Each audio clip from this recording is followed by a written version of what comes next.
Hello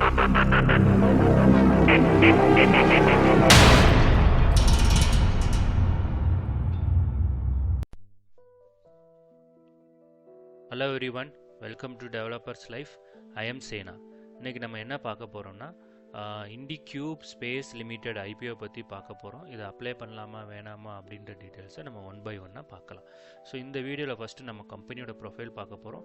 அதுக்கடுத்து financial result என்னென்னு பார்க்க போகிறோம். கிரே மார்க்கெட் ப்ரீமியத்தோட ஸ்டேட்டஸ், ஐபிஓ ரிஜிஸ்டர் யாருன்னு பார்க்க போகிறோம். ஃபைனலி எண்ட் ஆஃப் த வீடியோவில் நான் இதை வந்து அப்ளை பண்ணலாமா வேணாமா அப்படின்ற என்னோட ரிவ்யூ வந்து நான் சொல்ல போகிறேன். ஓகேங்களா, வாங்க ஒன் பை ஒன்னாக பார்த்தலாம். அதுக்கு முன்னாடி இந்த திங்கட்கிழமை பார்த்தீங்கன்னா ப்ராப்பர்ட்டி ஷேர் இன்வெஸ்ட்மெண்ட் ட்ரஸ்ட்ன்ற ஒரு ஐபிஓ வருது. ஸோ இதை நான் வந்து ரிவ்யூ பண்ணல, ஏன்னா இதோட ப்ரைஸ் பேண்டை பார்த்தீங்கன்னா நீங்கள் ஷாக் ஆகிடுவீங்க. எவ்வளோ கொடுத்துருக்காங்க அப்படின்னு 10,60,000 ப்ரைஸ் பேண்ட் கொடுத்துருக்காங்க. ஸோ கண்டிப்பாக நம்மளால் இது வந்து பே பண்ண முடியாது. ஸோ அதனால் நானும் ரிவ்யூ பண்ணலாம். ஓகேங்களா, ஸோ நம்ம இன்றைக்கி பார்க்க வேண்டிய ஐபிஓ என்னென்னு கேட்டிங்கன்னா IndiCube space limited IPO. So இந்த ஐபிஓ என்றைக்கு ஓப்பன் ஆகுதுன்னா ஜூலை வர வெட்னஸ்டே ஓப்பன் ஆகுது. ஜூலை 33 ஓப்பன் ஆகுது. க்ளோஸ் டேட் என்றைக்கு பார்த்தீங்கன்னா ஜூலை 25. டென்டேட்டிவ் அலாட்மெண்ட் பார்த்தீங்கன்னா ஜூலை 28. இன்கேஸ் உங்கள் அப்ளிகேஷன் வந்து ரிஜெக்ட் ஆகிடுச்சுன்னா ஜூலை 29 உங்கள் பேங்க் அக்கௌண்ட் மணி வந்து கிரெடிட் ஆகிடும். லிஸ்டிங் டேட் என்றைக்குன்னு பார்த்தீங்கன்னா ஜூலை 30. ஓகேங்களா, ஜூலை 23 ஓப்பன் ஆகி 25 க்ளோஸ் ஆகுது. ஜூலை 30 தான் வந்து லிஸ்ட் ஆகுது. இதோட ப்ரைஸ் பேண்டு பாருங்கள், 225 ரூபாயிலேருந்து 237 ரூபா கொடுத்துருக்காங்க. நீங்கள் ஒரு லாட் வாங்கணும். ஒரு லாட்டுக்கு எவ்வளோ கிடைக்குன்னா 63 ஷேர் கிடைக்கும். 14,931 ரூபா பே பண்ணுற மாதிரி வரும். அண்ட் இது பிஎஸ்சி அண்ட் என்எஸ்சியில் லிஸ்டிங் ஆகுது. அண்ட் இதோட இஷ்யூ சைஸ் பண்ணுற கிட்டத்தட்ட 700 crore வந்து இஷ்யூ சைஸ் கொடுத்துருக்காங்க. ஸோ இதை நீங்கள் அப்ளை பண்ணிங்கன்னா கிடைக்கிறதுக்கான சான்சஸ் 60% சான்சஸ் தான் நான் இருக்கும் அப்படின்றத சொல்லுவேன். அவ்வளோதான். எந்த ஒரு ஐபிஓ எடுத்தாலும் நீங்கள் இந்த டீட்டெயில்ஸ் மட்டும் தெரிஞ்சுக்கிட்டால் போதும். இன்டெப்த் அனலைஸ் என்னையை பொறுத்தளவு தேவையில்லை. ஏன்னா எந்த ஒரு ஐபிஓ இருந்தாலும் ஒரு சின்ன கரெக்ஷன்ஸ் வரும். இதோட கம்பெனி ப்ரொஃபைல் நம்ம டேரெக்டாக பார்த்துடலாம். ஸோ இது எப்போ ஓப்பன் ஆகிடுச்சுன்னா 2015 வந்து ஸ்டார்ட் பண்ணியிருக்காங்க இது.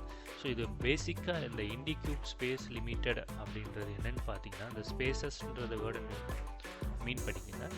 என்னென்னா sustainable tech driven work space solution அப்படின்னா என்னென்னா, உங்களோட ஆஃபீஸ் இருக்குது, அந்த ஆஃபீஸில் எத்தனை ஷீட்டு, அதாவது எத்தனை ஸ்பேசஸ் அலகேட் பண்ணணும், எத்தனை கியூபிக்கல் அலகேட் பண்ணணும், இவ்வளோ எம்ப்ளாயீஸ்க்கு உண்டான சீட்டை அரேஞ்ச் பண்ணி கொடுங்க. இந்த மாதிரி ட்ரெடிஷ்னல் ஒர்க்லாம் இவங்க பண்ணுவாங்க. இவங்களே எல்லாமே கம்ப்ளீட் ஃபுல் ஃப்ளெஜ்டாக வந்து அவங்க வந்து செட்டப் பண்ணி கொடுத்துருவாங்க. ஓகேங்களா, ஸோ இதிலே நீங்கள் பார்த்துருக்கலாம். அந்த கம்பெனி ஆஃபர்ஸும் கொடுத்துருக்காங்க பாருங்கள். ஒர்க் ஸ்பேஸ் சொல்யூஷன், அதாவது ஐடி கம்பெனிலாம் பார்த்தீங்கன்னா நீங்கள் உட்காந்துருக்க கியூபிக்கல்லாம் டிசைன் பண்ணி எந்த மாதிரி டிசைன் பண்ணணும் அதெல்லாம் இவங்க தான் வந்து ஆர்கிடெக்ட் லெவலில் வந்து க்ரியேட் பண்ணி கொடுப்பாங்க. ஓகேங்களா, இதில் பார்த்தீங்களா தெரியும்.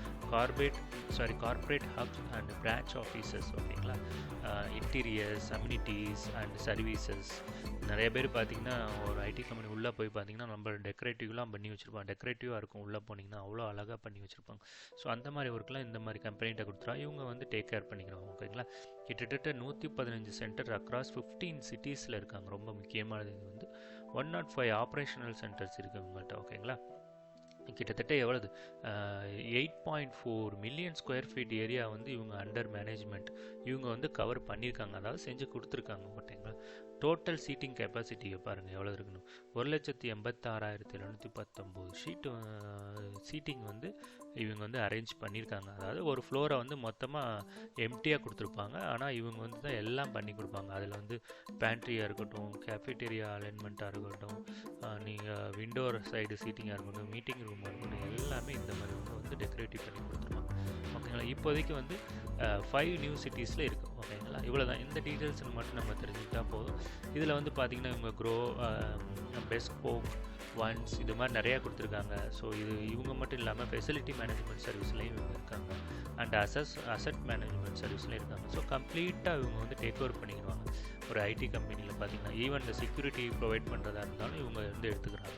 ஸோ அதுதான் இந்த டிஃப்ரெண்ட் கேட்டகரி. ஓகேங்களா, ஃபைன். இந்த டீட்டெயில்ஸ் மட்டும் தெரிஞ்சால் போதும். நம்ம ஃபினான்ஷியல் ரிசல்ட்டுக்கு போயிடும். இதோட ரெவன்யூ பார்த்தீங்கன்னா 31 மார்ச் 2023 பார்த்தீங்கன்னா 600 கோடியாக இருந்தது. 31 மார்ச் 2024 867 கோடியாக வந்துருச்சு. அண்ட் 31 மார்ச் 2025 கிட்டத்தட்ட 1102 கோடிக்கு மேலே நல்ல ரெவன்யூ கொடுத்துருக்கு அப்படின்றத நான் சொல்லுவேன். ஓகேங்களா, அண்ட் இதில் டோட்டல் பாரோவிங் பாருங்கள் 600 கோடியில் இருந்தது, இப்போ 300 கோடி வந்து கம்மியாயிருக்கு.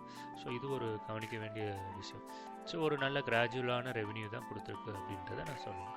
அண்ட் இதோட இது லிஸ்டிங் எங்கே ஆகும்னா, எங்கே அலகேட் ஆகிருக்குன்னு தெரிஞ்சுக்கலாம்னா இந்த வெப்சைட்டில் தான் போங்க உங்கள் அப்ளிகேஷன் வந்து அக்செப்ட் ஆயிடுச்சா இல்லையா அப்படின்றத நீங்கள் தெரிஞ்சுக்கிற முடியும். ஓகேங்களா, இதோட கம்பெனி வெப்சைட்டை நம்ம குயிக்காக பார்க்கலாம். ஸோ இதுதான் அந்த கம்பெனியோட வெப்சைட். ஸோ இதில் நீங்கள் போய் பார்த்தீங்கன்னாலே தெரிஞ்சிடும். அவங்க டீட்டெயில்டு டிஸ்கிரிப்ஷன் கொடுத்துருக்காங்க பாருங்கள். இந்த மாதிரி டெக்கரேட்டிவ் சேர்ஸாக இருக்கட்டும், சீட்டிங் அரேஞ்ச்மெண்ட்டாக இருக்கட்டும், எல்லாமே நல்லா பண்ணி கொடுப்பாங்க. அதில் 3D வியூவிலலாம் இவங்க வந்து ப்ரெசென்ட் பண்ணுவாங்க. ஸோ நீங்கள் எந்த ஒரு பெரிய பெரிய ஐடி கம்பெனி போனாலும் உங்களுக்கு அதில் வந்துருக்க அந்த பிளான்ட்டாக இருக்கும், டெஸ்க் லெவலில் அலகேட் பண்ணுறதா இருக்கும், எல்லாமே இவங்க தான் ப்ரொவைட் பண்ணுவாங்க. ஓகேங்களா, ஸோ அவ்வளோ இந்த மாதிரி டீட்டெயில்ஸ் தெரிஞ்சுக்கிட்டா போதும். இதை அப்ளை பண்ணலாமா வேணாமா அப்படின்ற உங்களுக்கு ஒரு ஐடியா கிடச்சிரும். அண்ட் இதோட கிரே மார்க்கெட் ப்ரீமியத்தோட ஸ்டேட்டஸ் நம்ம பார்த்துடலாம். ஸோ இது ஆரம்பித்ததுலேருந்து பார்த்தீங்கன்னா 40 ரூபாயிலேயே ட்ரேட் ஆகிருக்கு. அதே லெவலில் போனீங்கன்னா கொடுத்துருக்க ப்ரைஸ் பார்த்தீங்கன்னா 237 ரூபா. ஆனால் லிஸ்ட் ஆகிறது பார்த்தீங்கன்னா 277 ரூபா, 277 ருபீஸ்க்கு வந்து லிஸ்ட் ஆகும். ஸோ உங்களுக்கு எஸ்டிமேஷன் ப்ராஃபிட் பார்த்தீங்கன்னா கிட்டத்தட்ட 2520 ரூபா அப்படின்ற ரேஞ்சுக்கு கிடைக்குன்னு நம்ம வந்து எதிர்பார்க்கலாம். ஓகேங்களா, அண்ட் இதை அப்ளை பண்ணலாமா வேணாமா அப்படின்றத நீங்கள் கேட்டிங்கன்னா நான் வந்து அப்ளை பண்ண போகிறேன். பட் இது வந்து ஹைலி ரிஸ்கி. ஏன்னா 2000 ரூபாய் கீழே தான் ப்ராஃபிட் வருது. ஸோ கிட்டத்தட்ட 500 600 வந்தாலே போதும்டா சாமின்னு வெளில வந்துடுறேன். ஸோ நான் ஹோல்டில் போட மாட்டேன். ஸோ ஏன் அப்ளை பண்ண போகிறேன்ற 3 ரீசன்ஸ் பார்த்தீங்கன்னா, ஃபர்ஸ்ட் ரீசன் கம்பெனியோட ஸ்ட்ரக்சர், ஐடி ரிலேட்டடு கம்பெனிக்கு வந்து சர்வீஸ் ப்ரொவைட் பண்ணுறாங்க.